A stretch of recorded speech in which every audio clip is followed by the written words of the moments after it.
校長、各位老師、各位同學，大家好，我係4B 班彭子健。今日為大家介紹嘅題目係中國音樂之美廣東音樂。我國古代嘅樂器分類係以製作材料分成8類，稱為8音。8音係指金石、絲竹、炮、土、革和木。現代則按照樂器嘅演奏方式分成吹、彈、拉、打4類。今天會為各位同學首先介紹絲竹樂。現今絲竹樂一般係指那些主要以傳統嘅弦樂器如琵琶、揚琴、古箏和胡琴等，以及管樂器如笛子、簫和笙等組成嘅合奏樂器。廣州簫笛製作技藝。廣州簫笛多應用於粵劇、粵曲和廣東音樂，製作時對精準度要求較高，有音準度高、音色優美、裝飾考究等特點。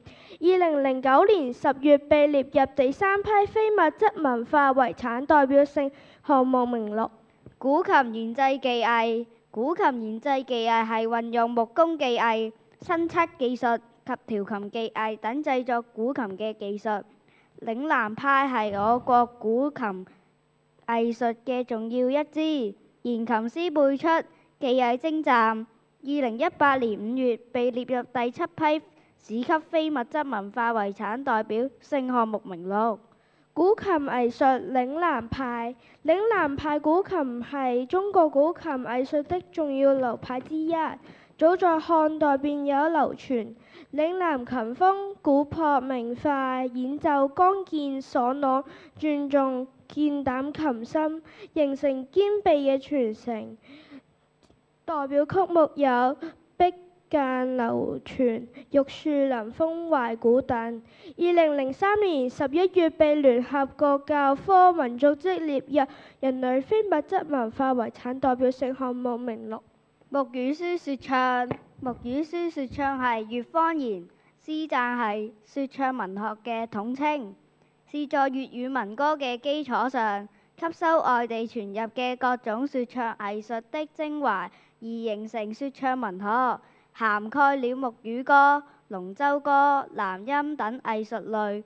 2007年5月被列入第1批市級非物質文化遺產代表性項目名錄。廣東音樂、嶺南古琴、粵劇等傳統音樂。